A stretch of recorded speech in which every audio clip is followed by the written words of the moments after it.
पुरोहितम् अग्निमीले पुरोहितम् यज्ञस्य देवं ऋतुबीजम् यज्ञस्य देवं ऋतुबीजम् होतारं रत्नधातुमम् होतारं रत्नधातुमम् अग्नि पूर्वे भीरिषि अग्नि पूर्वे भीरिषि भ्रग्यो नूतनैरुत भग्यो नूतनैरुत सा देवामहि पक्षति सा देवामहि पक्षति अग्निनारायणमस्अन्वत् अग्निनारायणमस्अन्वत् ओषमेव दिवे दिवे ओषमे दिवे दिवे यशसंवीर्वात्तमम् यशसंवीर्वात्तमम्।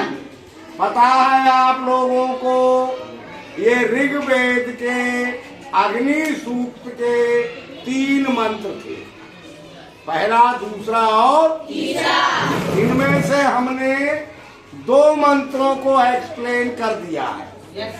अब तीसरा मंत्र है, पर तीसरा मंत्र समझ में तभी आएगा, उसका एक्सप्लेनेशन समझ में तभी आएगा जब पहले से ही स्टार्ट हो।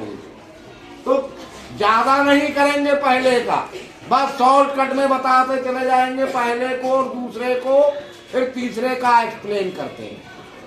पहले मंत्र में आपने सीखा अग्निदेव प्रकाश देते हैं, रत्न की तरह प्रकाश देते हैं और विद्युत की तरह मस्तिष्क में विराजमान हो जाते हैं।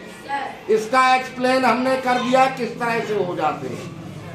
दूसरे मंत्र में आपने सीखा था जब विद्युत की तरह विराजमान हो जाते हैं तब मस्तिष्क पुराने और नए विद्वानों के विचारों से विद्युतीय शक्ति को यांत्रिक प्रकाश से बदल देता है।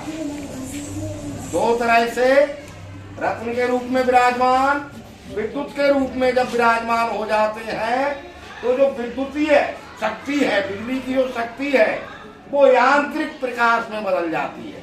जैसे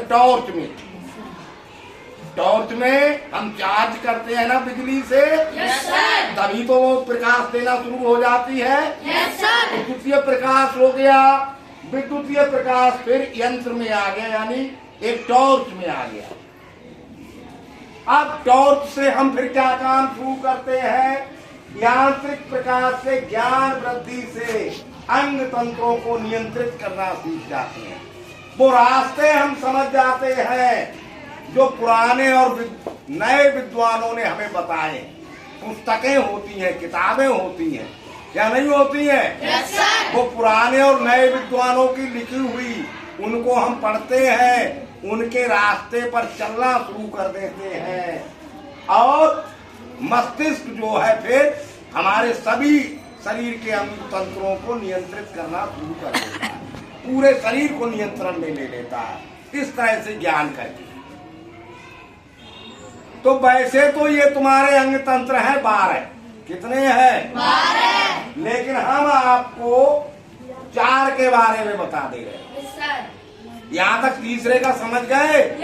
अग्नि नारायणमस्अन्वत्, अग्नि जो विद्युतीय रूप में थी वो अब यांत्रिक रूप में आ गई और यांत्रिक रूप से पुराने और नए विद्वानों के विचारों को ग्रहण करने लगता है मस्तिष्क। और जब ये सब ग्रहण कर लेता है तब फिर पूरे अंग तंत्र को नियंत्रित कर लेता है और बाहर का भी ज्ञान सीख लेता है। तो एक होता है तंत्रिका तंत्र, यानी ये मस्तिष्क से ही रिलेटेड होता है।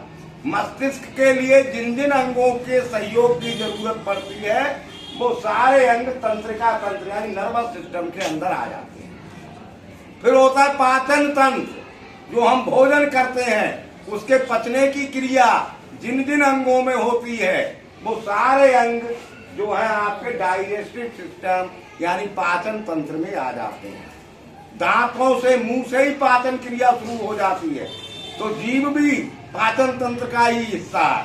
फिर लीवर, किडनी, जितने भी है ये सब ये इसमें आ जाते हैं। श्वसन तंत्र, सांस लेने में जो जो अंग काम करते हैं वो सब रेस्पिरेटरी सिस्टम में आ जाते हैं। संचारी तंत्र, सर्कुलेटरी सिस्टम, जो संचार करता है, ब्लड जैसे चलता है, वो सब फिर इसमें आ जाता है। तीनों मंत्र साइंस से रिलेटेड है या नहीं है? Yes sir. एक बार और बोलो और ये चीज तैयार रखो। Yes sir.